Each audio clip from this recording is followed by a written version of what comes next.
Well, I'm late for my own timer. I'm not even done setting up. Blah, I'm a little out of it right now.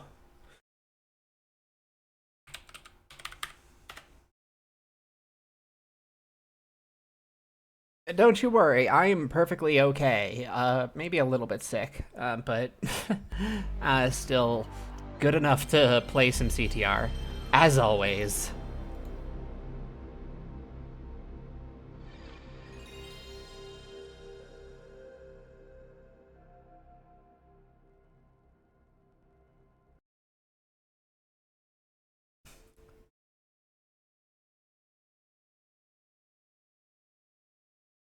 And it's been a minute since I just let the timer expire like that. Oops.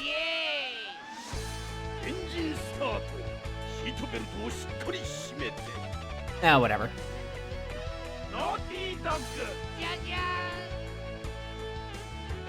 I ended up taking yesterday off because I played an absolutely absurd amount of Banjo-Tooie yesterday, honestly. I had just recently set up Archipelago for it since it's like playable, even though it's not on the main site. And let me tell you, having now beaten Hag 1 for the first time, I do not like that boss. But I think that's mostly because N64 emulation and analog aiming is just not very good.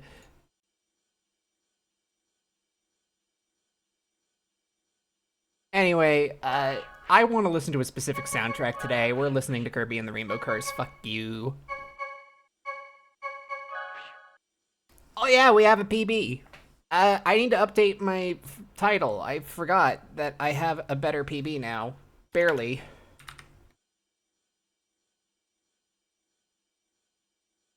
Oh boy. Well, if this is where I'm at right now, these first couple runs are going to be something, I tell ya.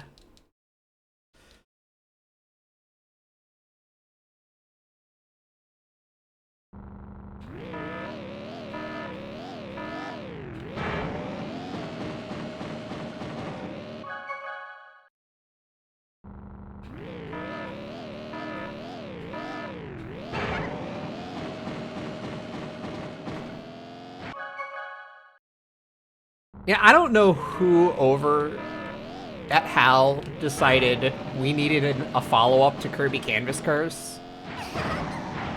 But I'm kind of glad that Rainbow Curse exists. If nothing else, it has a whole bunch of banger remixes in it.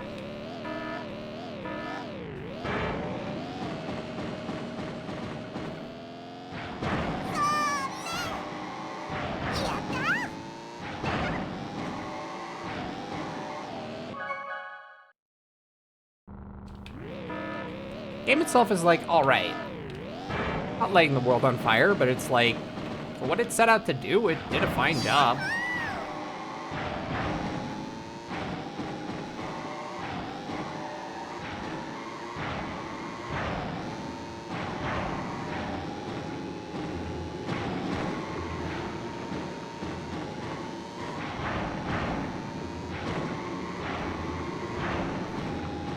Got a weak pipe slide immediately, damn. That's not the best Luca, though. Yeah, it's really not good Luca.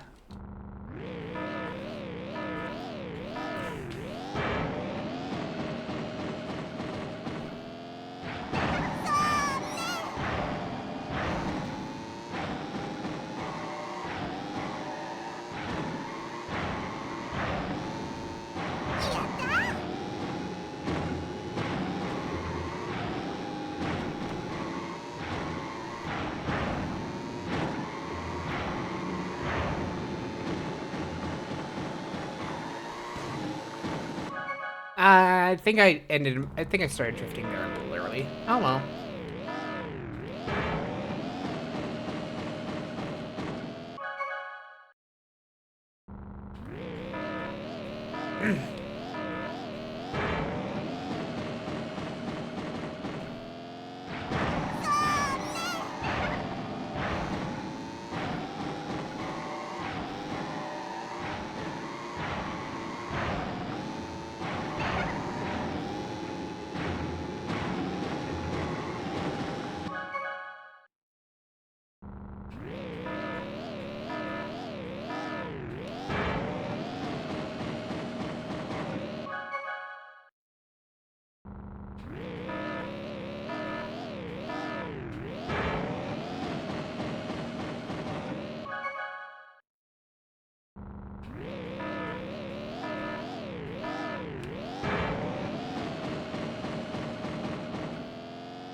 Speed Ghost is decent, but Lost Reserves and not good enough, really.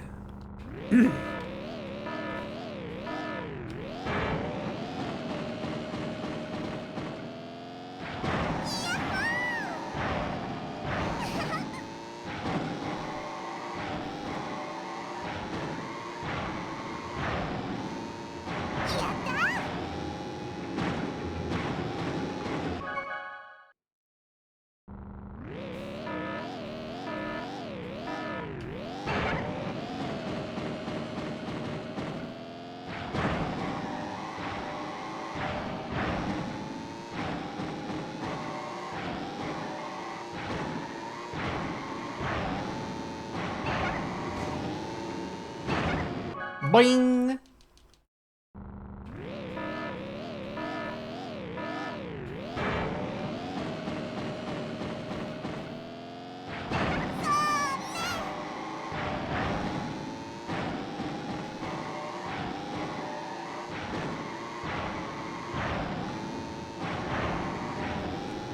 I thought I clipped the wall there.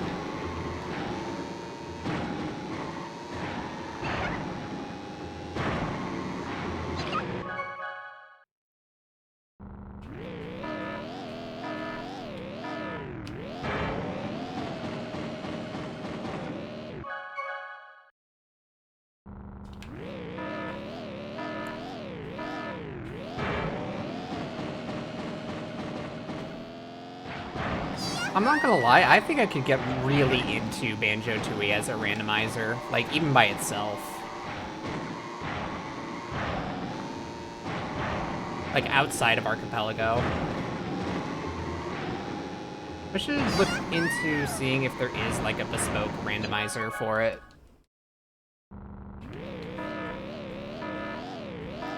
Or if it's just for Archipelago right now.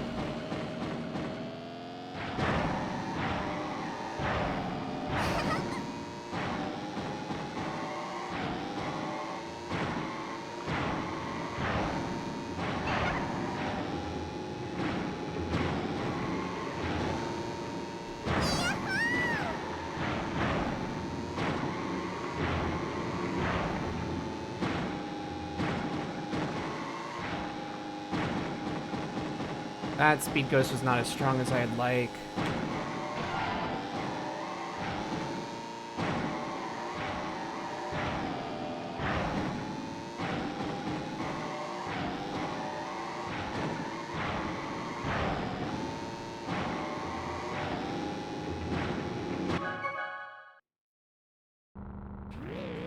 God, there really was a hot minute where, like, Nintendo was putting recorder in a lot of their song, like, music for, like, certain franchises.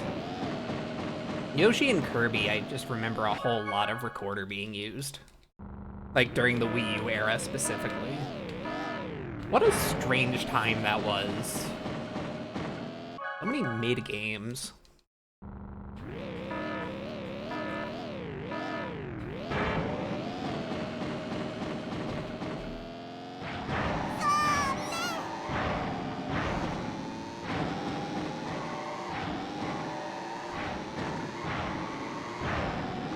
These random details are things I sort of notice, just randomly. Nice edge SG, too bad the barrel.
My reserves are not looking good.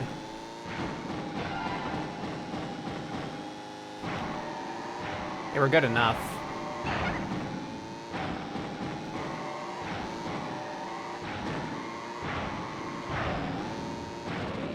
Oh, Tony Hawk!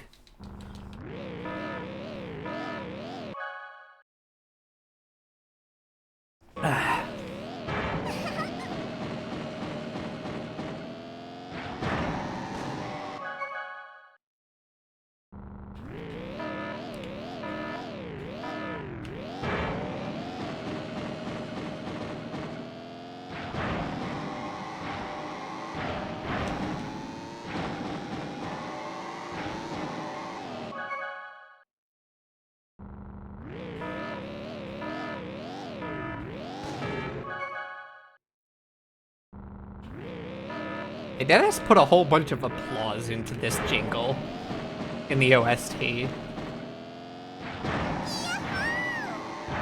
Huh.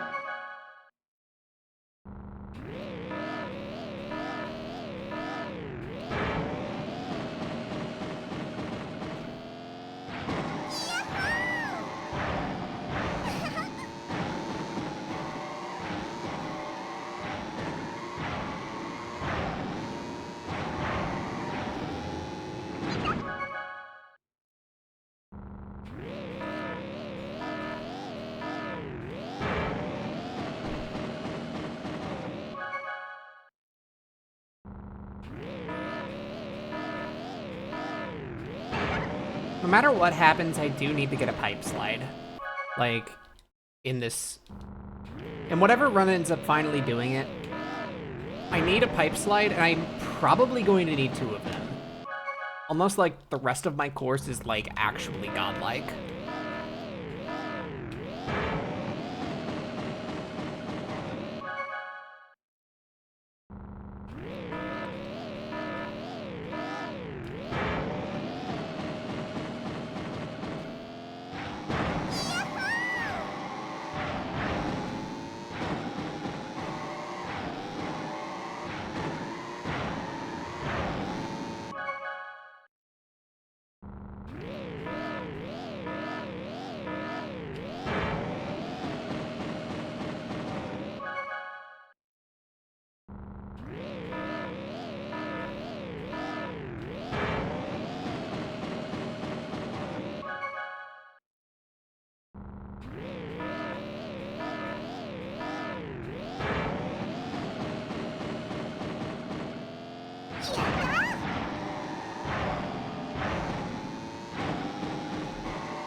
Yeah, I'm definitely spending a lot of this first hour just shaking off rust. It's only been 2 days, Bar. How are you rusty? It's very easy to be rusty when you're going for a world record.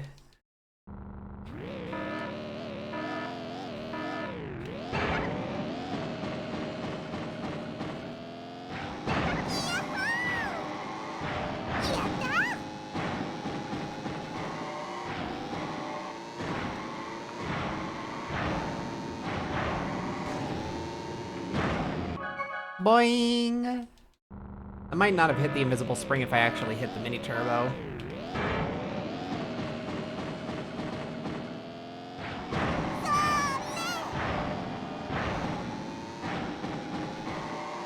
That's a good SG.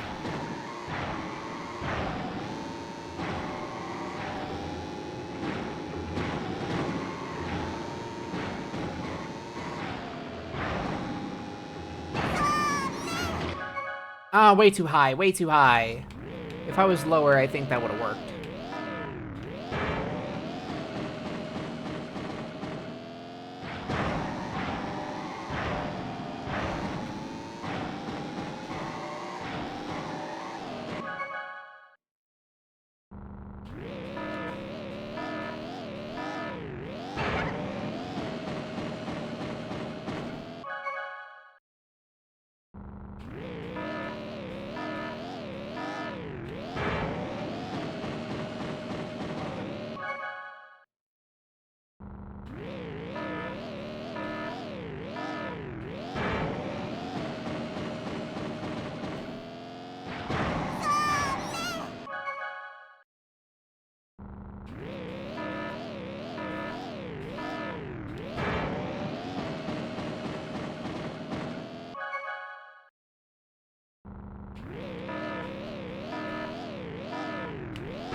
There's a whole bunch of games that existed on Wii U that I'm thinking about right now that are just, like, really strange when I think about them.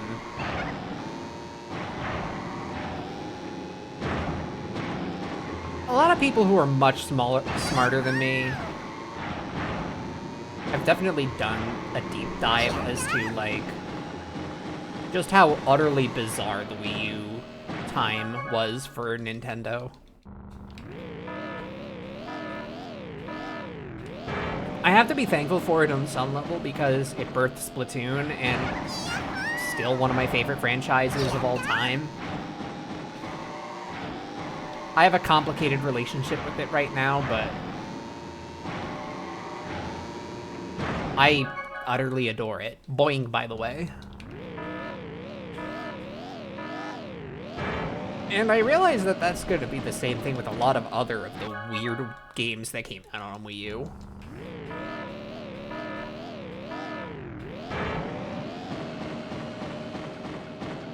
Like, Kirby and the Rainbow Curse is definitely one of them. It's like, nobody was asking for a Kirby game that was sort of spiritual successor to Canvas Curse, but here we are. It came out, it was alright. Had a pretty good soundtrack, but it's a Kirby game, that's to be expected.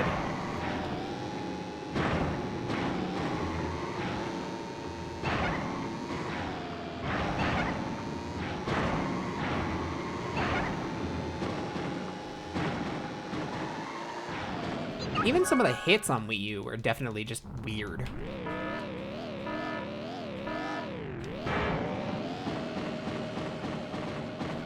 Like, Yoshi's Woolly World is another one that I'm just kind of like, it's just kind of another Yoshi game, but it just kind of is carried by a really good aesthetic and not having as bad level design as some of the other entries that it's had.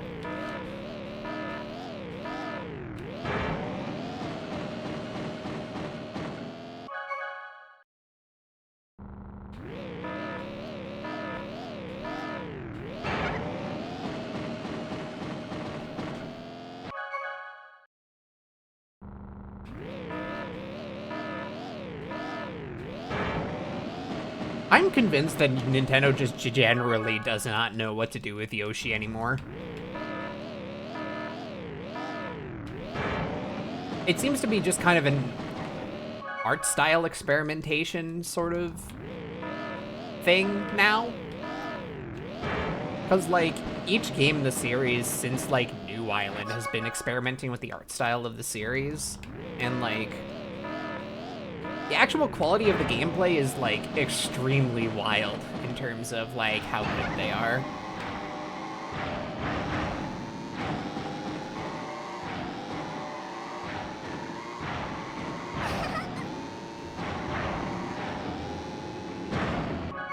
Like, Yoshi's Crafted World has a really cute aesthetic, but, like, from what I've heard of it and what I played of it, the game it wound up being resoundingly mid.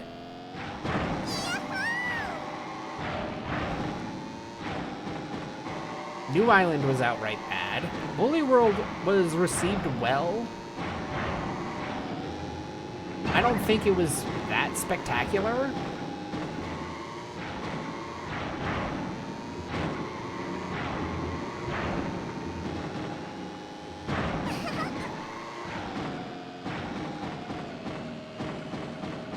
I just don't know what to...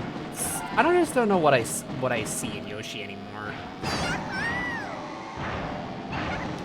Then again, I was also never the biggest Yoshi fan to begin with. Like, I think the original Yoshi's Island is good.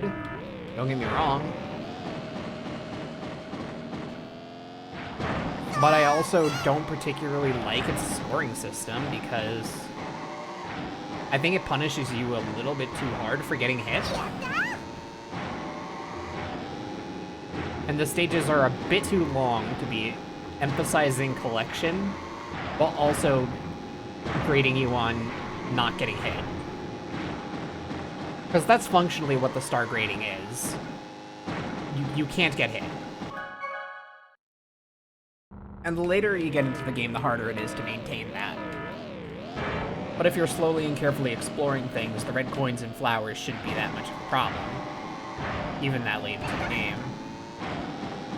Especially as you get access to more and more tools that'll help you out, more of those pause screen items that'll do that. And I guess when you factor those into the equation, yeah, it's not even that hard to keep a good star rating as long as you have one of those star items in the back to, like, top you back up.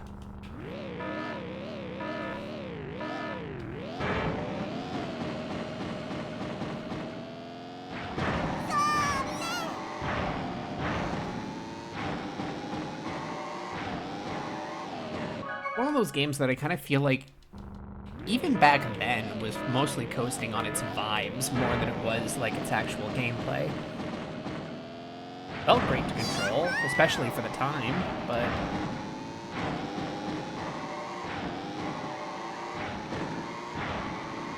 I don't know. If I'm gonna pick a Super Nintendo platformer to play, I'm gonna play the original Mario World any day of the week.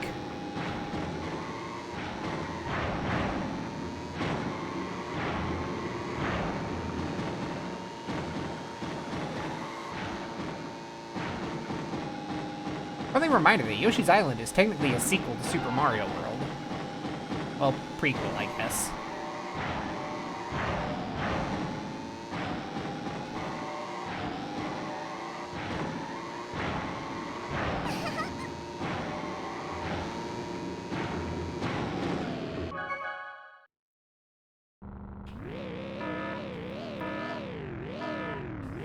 This might also just be lining up with my general preferences in video games, where I'm like, as long as a game stays focused on its core mechanics, I'm usually happy with it.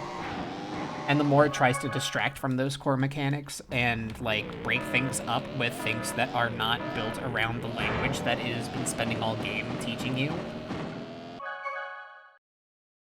the more I tend to not favor it as much. And Yoshi, compared to Super Mario World, definitely breaks up its gameplay a lot more with a whole bunch of weird shit. Namely with, like, transformations and whatnot. The minigames are, like, inoffensive enough that you usually still play as Yoshi, doing Yoshi things in them.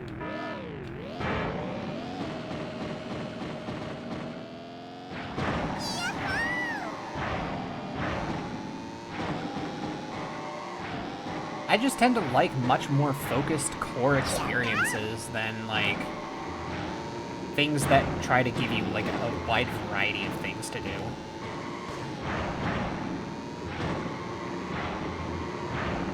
Probably also why I soured on open world games so much. Hang on, I need to focus. We have a 3377 SL.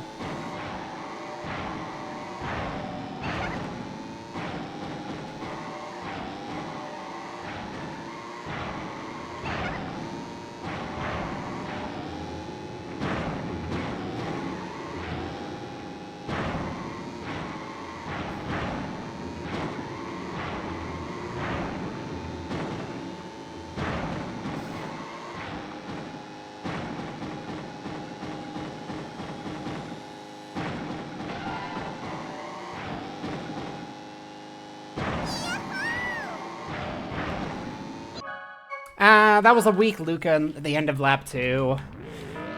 I could still have PB'd, but yeah.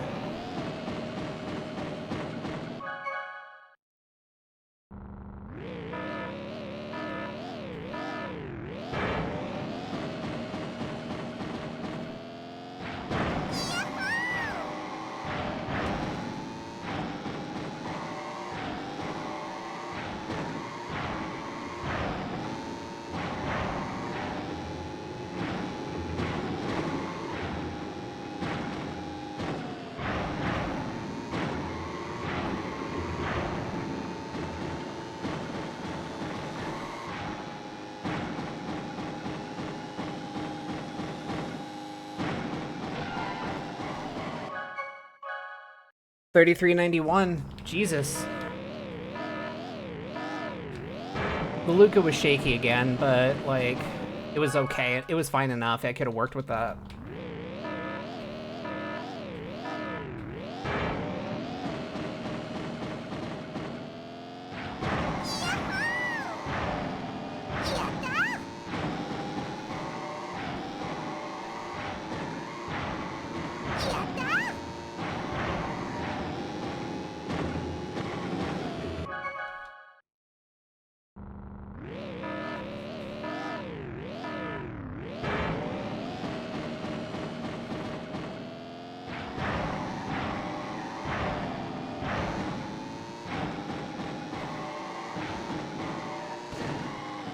I'm definitely getting a lot more consistent with pipe slide, though.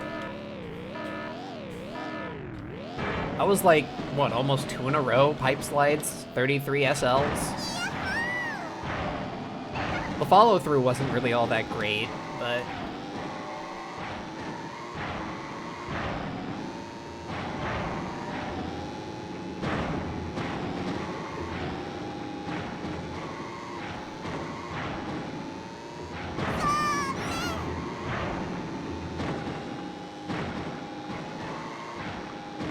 I think I still have that expectation that I'm not going to get it, and I touched the wall there.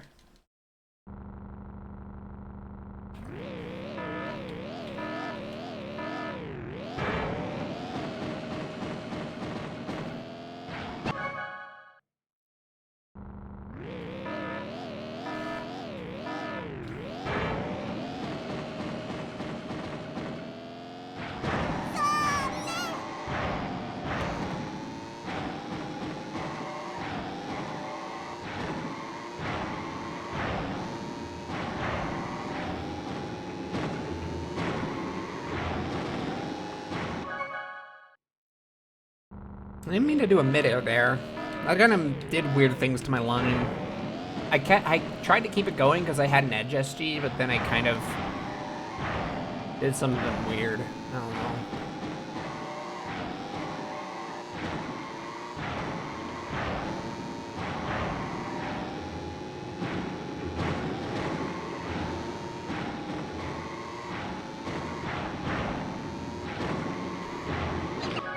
Play.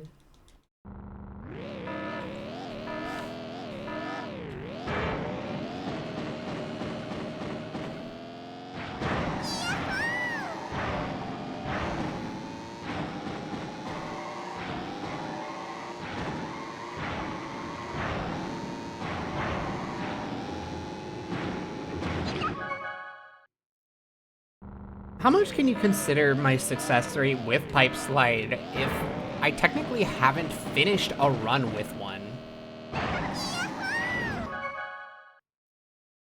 Like, I've landed them and completed laps with them, sure. It's how I got such a crazy SL the last time I played.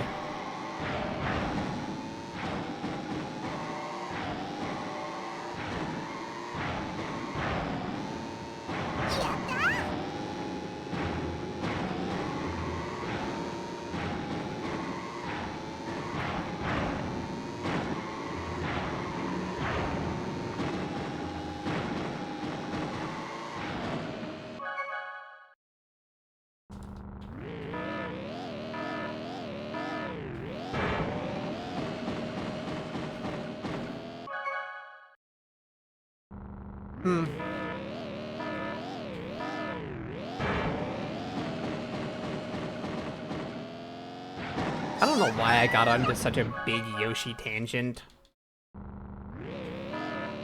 I mean, other than just thinking about Wii U things, and I see where my path was from there.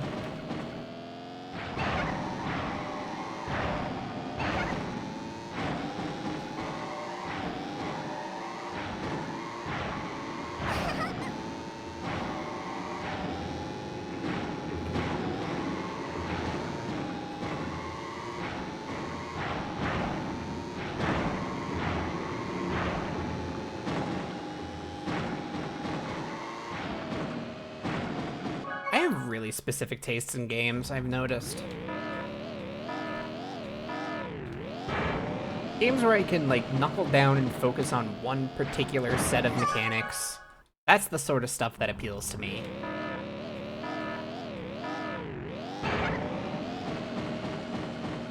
If I have to learn, like, 8 different control styles because I'm constantly switching characters or vehicles that all feel very different from one another and don't have a lot of common ground other than the genre of game they're in, I'm not as big a fan of it.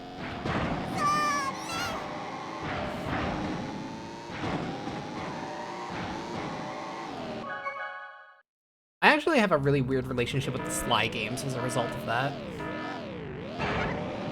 I'm not, like, a huge fan of Sly 1, but I do like the focused nature of it. Sly 2 probably hits that, like, really good middle ground for me for having, for like, changing up the gameplay formula, but in a way that makes a lot of sense. And I think for the most part, Bentley and Murray, like, are actually, like, fun enough to control on their own that, like, I don't mind switching back and forth between them. Even with how many different gameplay styles there are in that game. It's, again, I take a look at Sly 3 and I'm just kind of like, I feel like that's a bit much.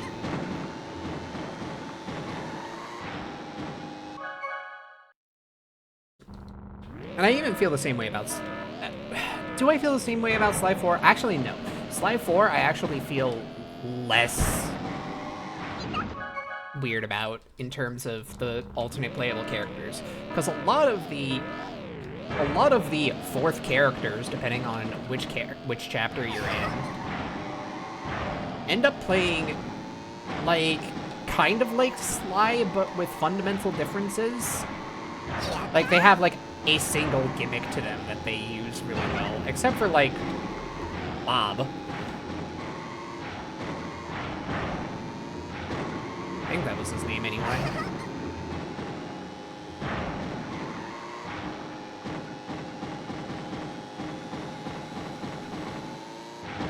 Because it's so similar to one of the core characters I'm already used to, I don't mind it as much.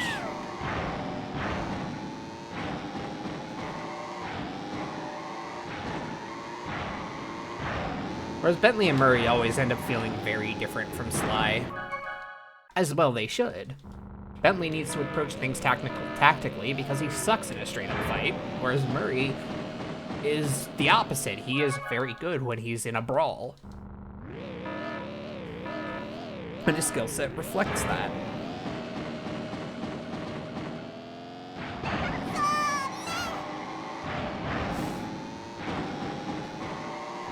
Also, I much prefer the direction of his characterization in Sly 2 compared to Sly 1, where he was just kind of the bumbling driver that was sometimes useful. Instead of being, like, just kind of being a goofball with a few superhero kind of tendencies, even though he's a thief. Go away.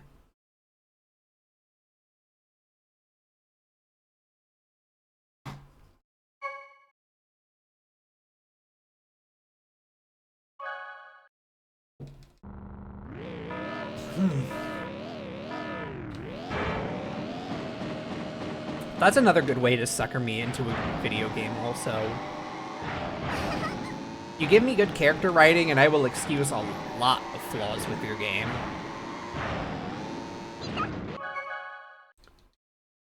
I mean, shit, the other day I went on a whole fucking bender about what I don't like about FF14.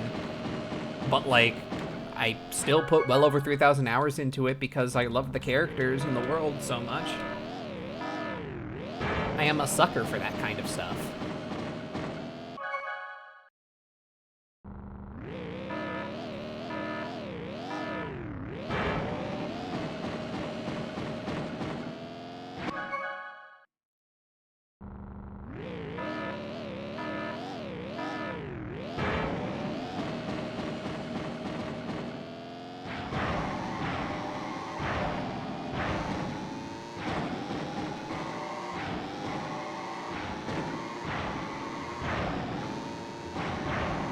Likewise, if a game doesn't have much going on in the way of plot, or in the way of world building, or character development, or anything like that,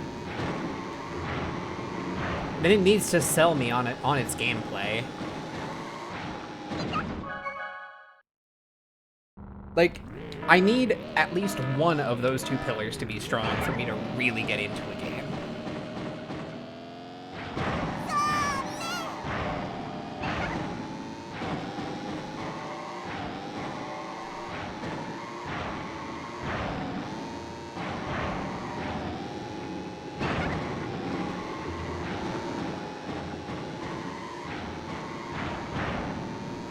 I'll give a good example of what I mean about, like, a game that I think has strong characters, but, like, weak gameplay, that I really adore, and that's Klonoa 2 on PS2. Not the GBA one.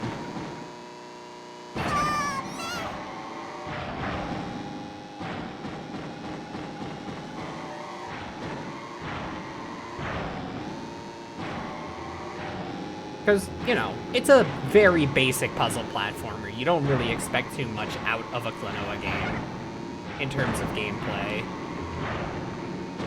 It's got a wacky and weird cast of characters that are all written pretty well, and that's kind of the main draw for me.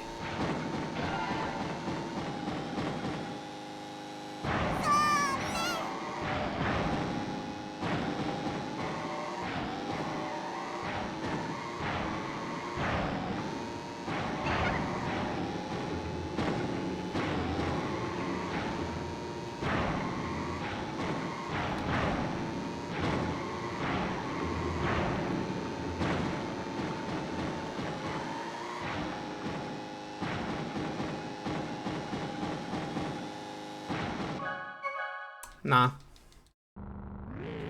We could have beaten the PB, but we almost kept pace with it, and I think that is at least good. I just chose not to finish it because I don't want to finish it unless I PB.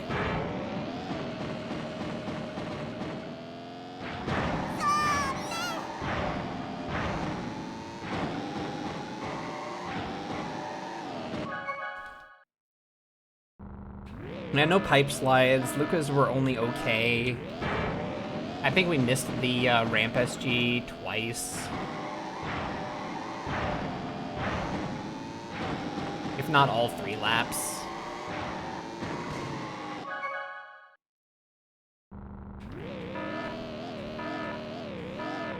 But yeah, the main reason why I think Klonoa 2 is, like, one of my favorite games of all time is because I just kind of adore the character writing in that game. I like the storylines going on with Lolo and with Liarina.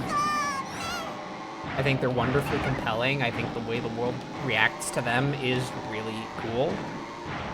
I love how deeply strange Lunatia is and how kind of poignant its message is.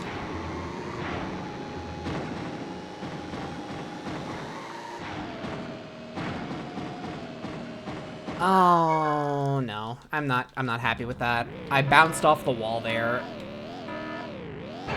That was a really good SL though. Probably a 33 even with that mistake, but eh. I think only barely.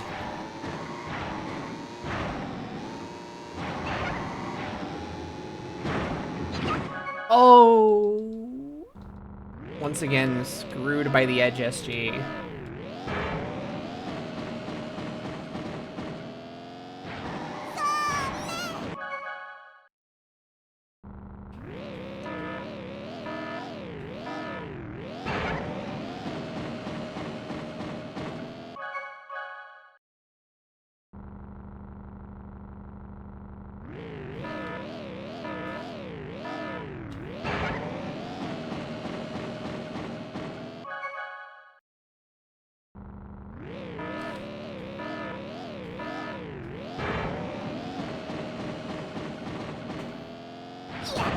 anyone watching this, if you haven't seen it already, I would highly recommend Joe Cat's old video on Klonoa 2, because I think it really does capture all of my emotions of that game. He really breaks it down in a way that's like definitely explains how I feel about that game about as well as I possibly could. Only he's the one doing it because he's just better at that than I am. I mean, fuck, you're listening to me. You sound how scatterbrained I am.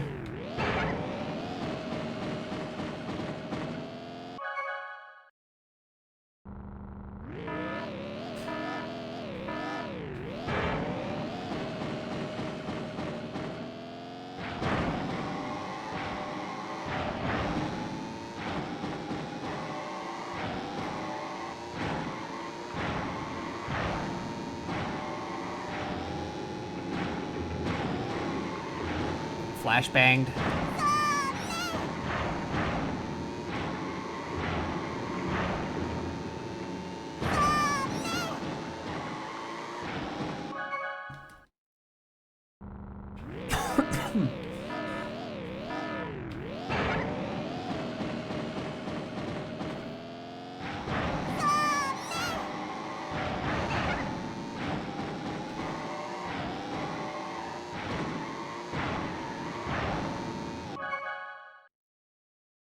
Not a good line there.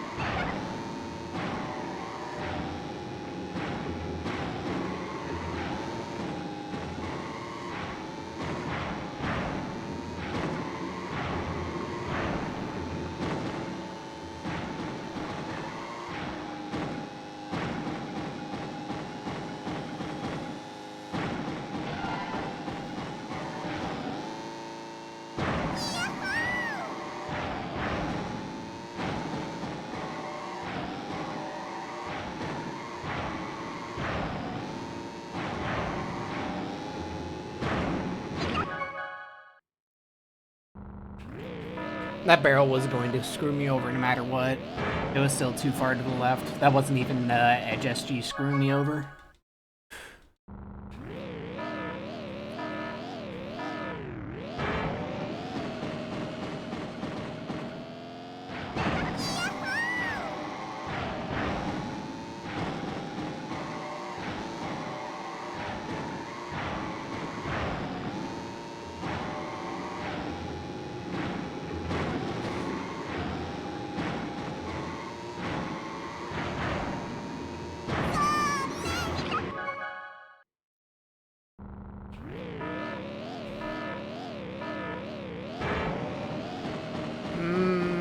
The more I think about it,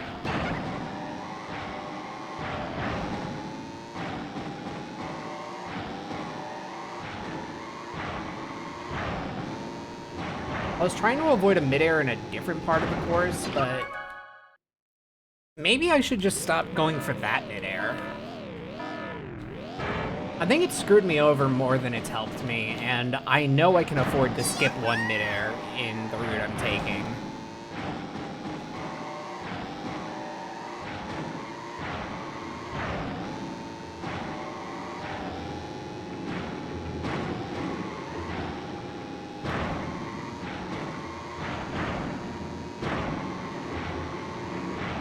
I think that lines me up a bit better.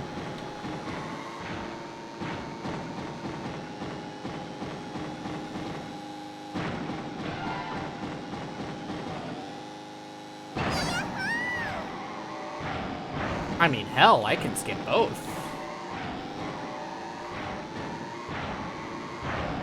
My reserves are good enough for it. Did I get a small edge SG failing to jump off the shortcut?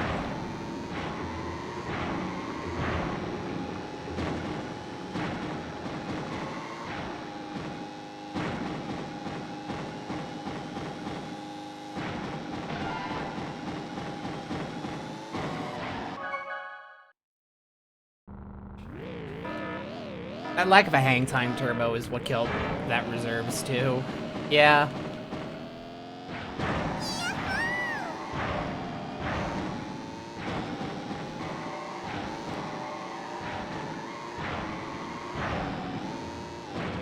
That was too far right.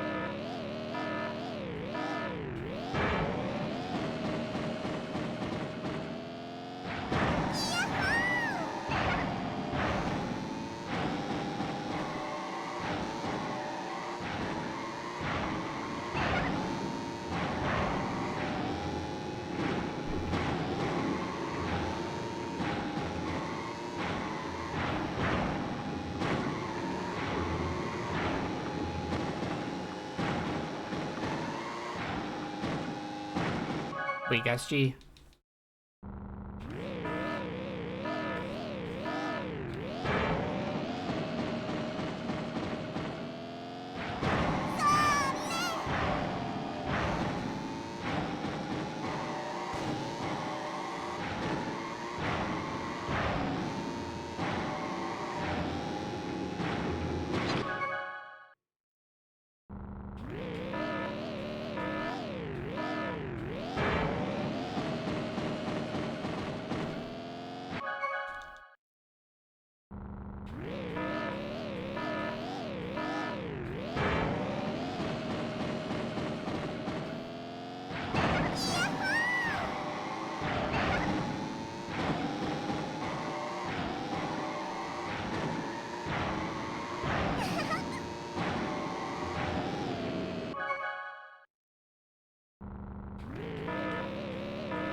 I could genuinely listen to this for hours. It's the exact sort of music that I can, like, really focus in with.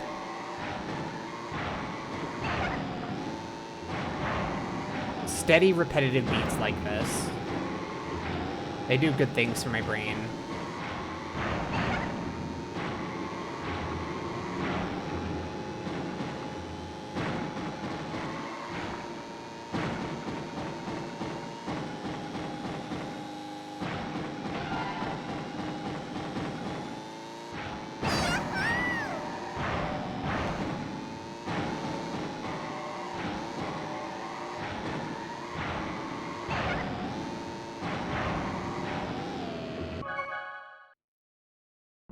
I think that barrel killed me. Even if I didn't hit the wall.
That missed mini turbo might cost me.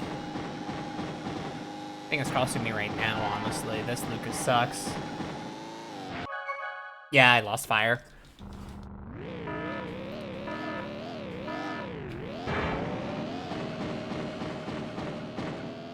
Shouldn't have even kept that run alive. Oh well.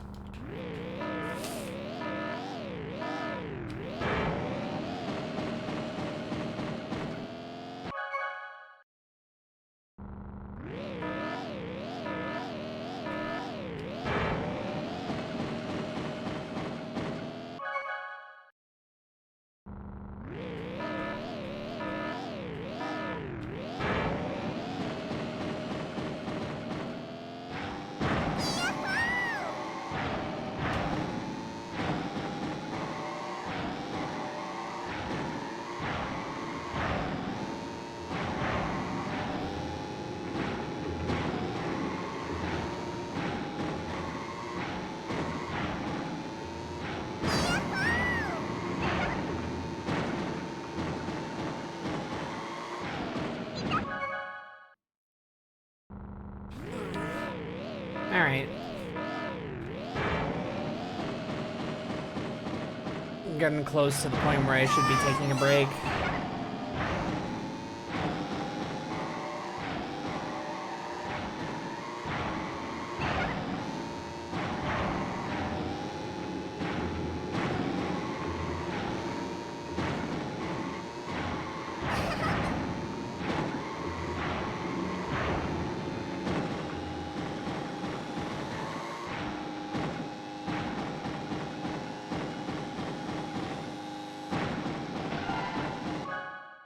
Yeah, alright, we're gonna take a break.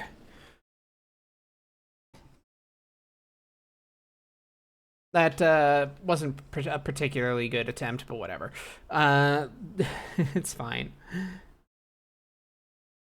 There's a world record 136. No, I'm trying to break the acceleration world record, so that is a 140.21 right now. I'm not looking at the main board right now. Anyway, I'll be back in a bit. I need to take a quick break.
All right. We're gonna do a change of plans. Yeah, as it turns out, I might be a little bit sicker than I thought, so I don't think I have it in me to really go for world record while I'm in this condition, but I do have the ability to at least try to see if I can break some god times, so we're gonna do that. And I think I need to attack one that has been staring me in the face for a while now, and that's Tiny Arena.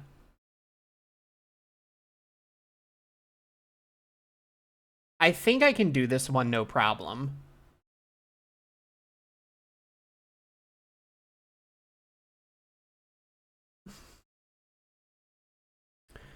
I am going to go ahead and add myself a bit of text real quick.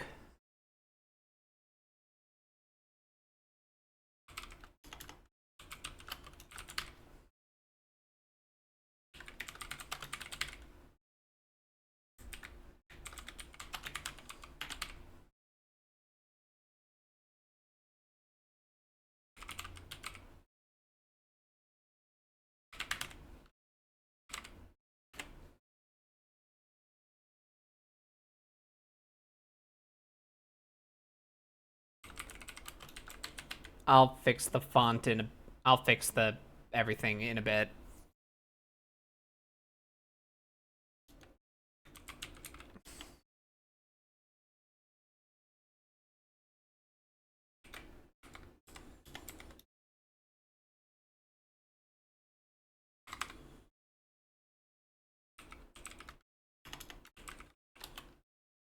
I'll fix this in a moment.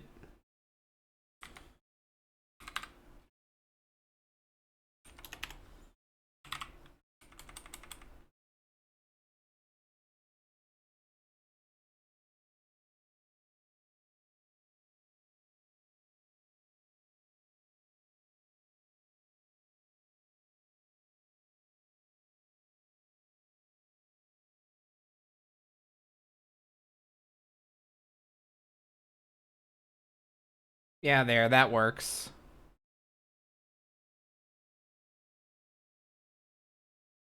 Hold on.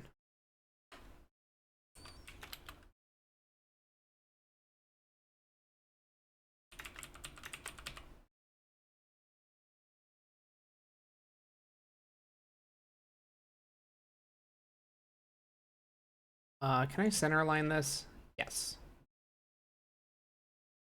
All right, awesome. Yeah, we're gonna do Tiny Arena.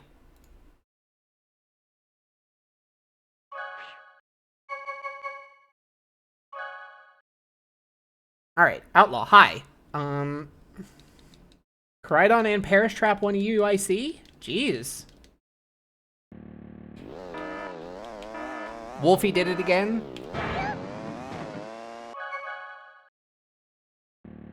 I need to not be picky about anything right now.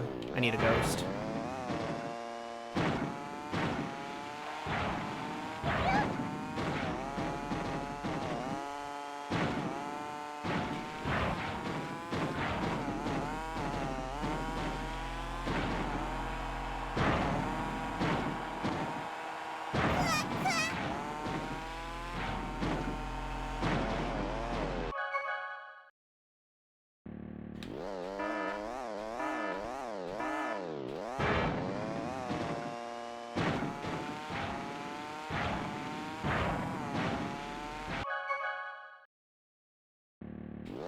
I need to learn how to take the lines on this track.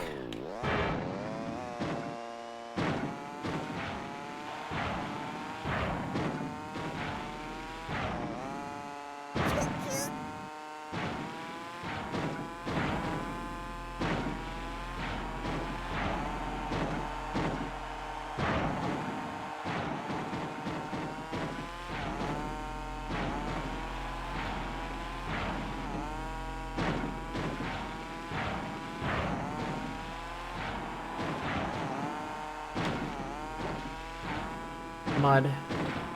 It's fine.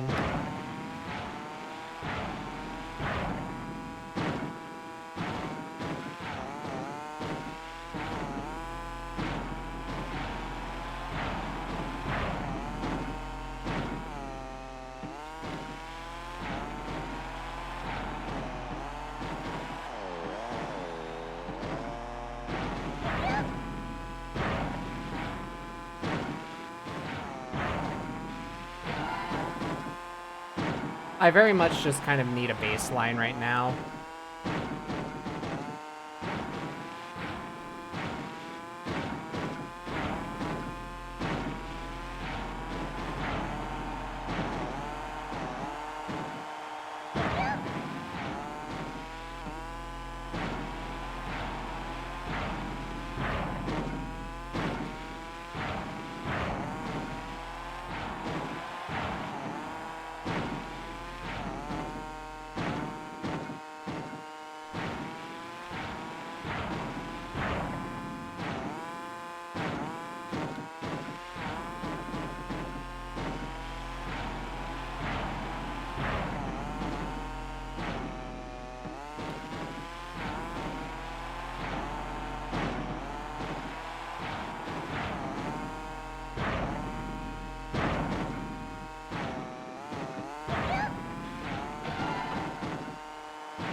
I'm honestly surprised to hear that Parish Trap won in a restricted format of all things.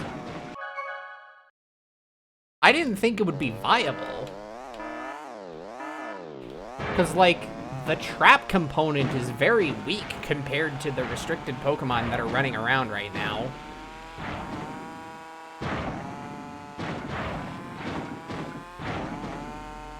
Like, that's my assumption.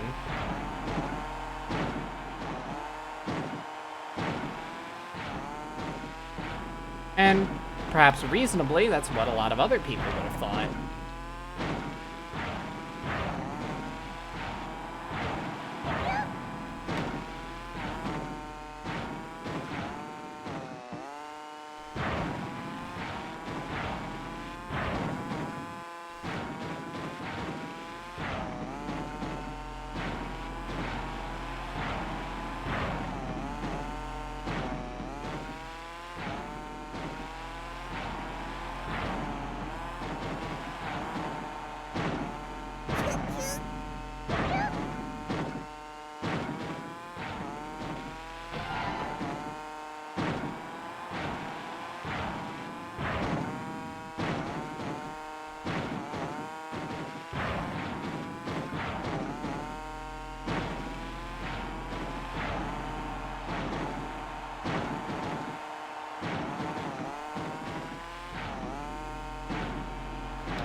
Yeah, I see the vision. Like, obviously.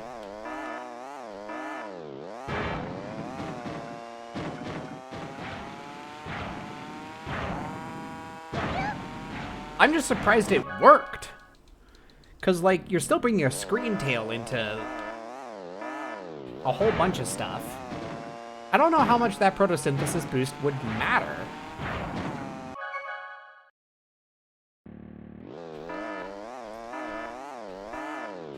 It's gonna be interesting to see when Wolfie's inevitable video on the tournament comes out.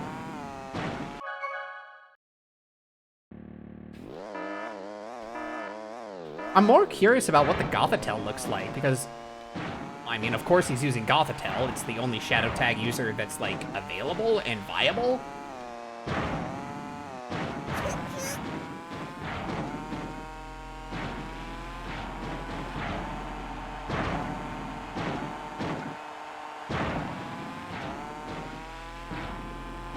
And, like, what else is being run next to it? I'm assuming, like, Rillaboom is there for obvious reasons. Incineroar I could see also being there. I don't actually know what the team is.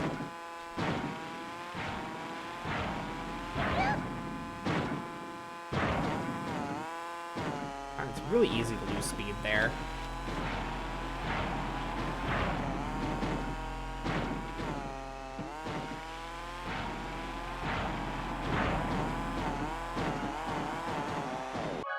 Ooh, I'm not turning well. Koraidon, Fluttermane, Amoonguss, Incineroar, Flutter... You said Fluttermane twice.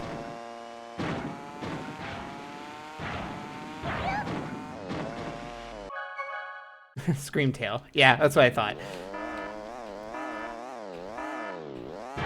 Yeah, that looks about right. So no terrain control, but, like, I think that's fine. That entire team likes, like, probably doesn't care too much about Rillaboom anyway, aside from, like... Oh yeah, and of course you'd run Fluttermane on a Perish Trap team. Duh.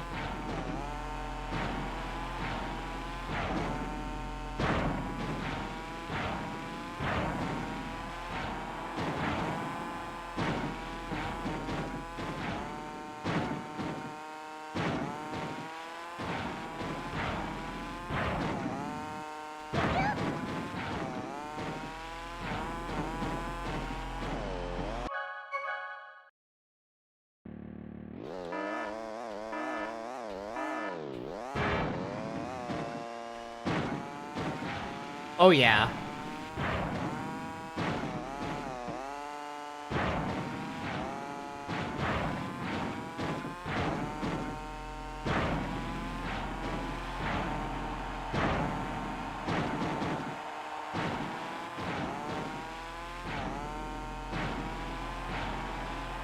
Really hope I can get myself some stable income soon. I really want to be a part of Wolfie's Patreon just to, like, see the extra videos of what's going on, like, inside his head. I want to understand more of the theory behind VGC, not what's, like, actually happening.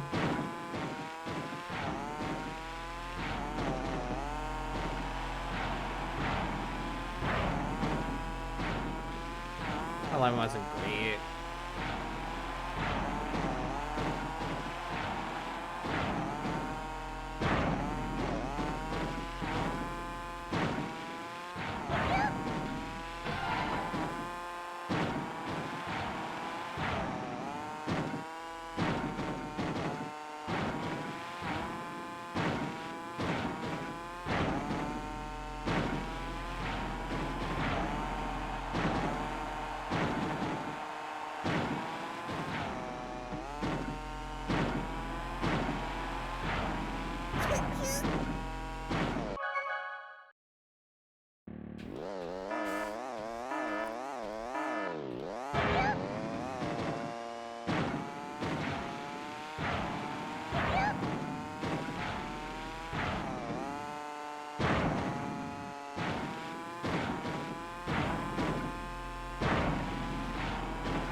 Out of curiosity, Outlaw,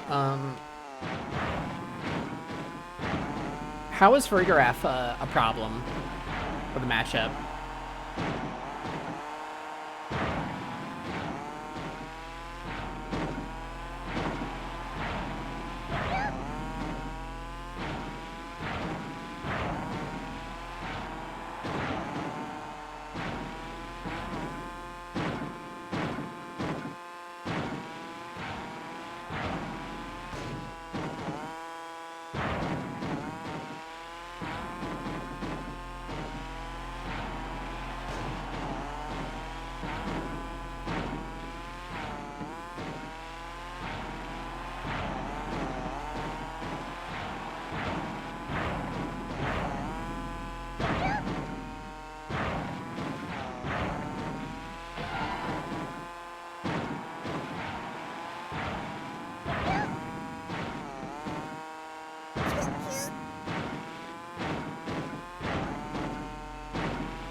That lap was actually looking pretty good.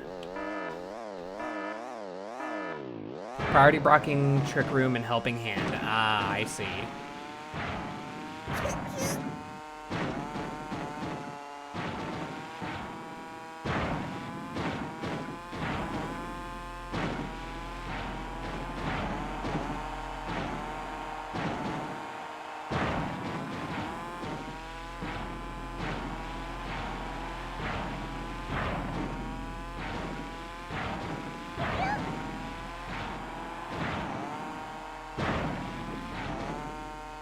Touch the mud there.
Starting to figure out the line I want.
Sorry. Yeah, I've got a pretty bad cough right now.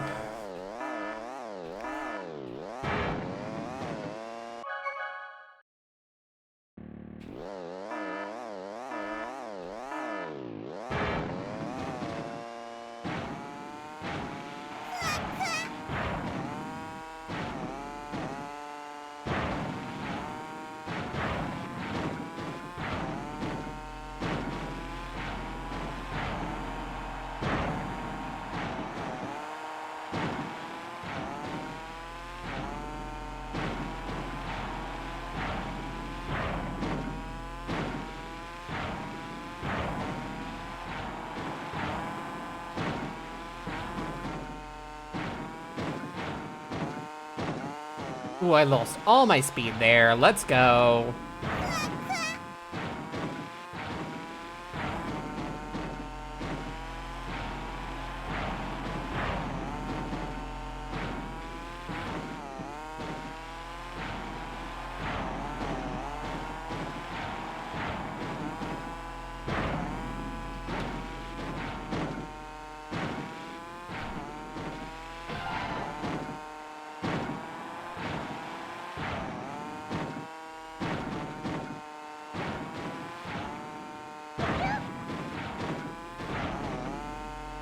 There are so many ways to just lose all of your speed in this course. It's, navigating the hills is tough.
Fucking hell. I can't really focus this.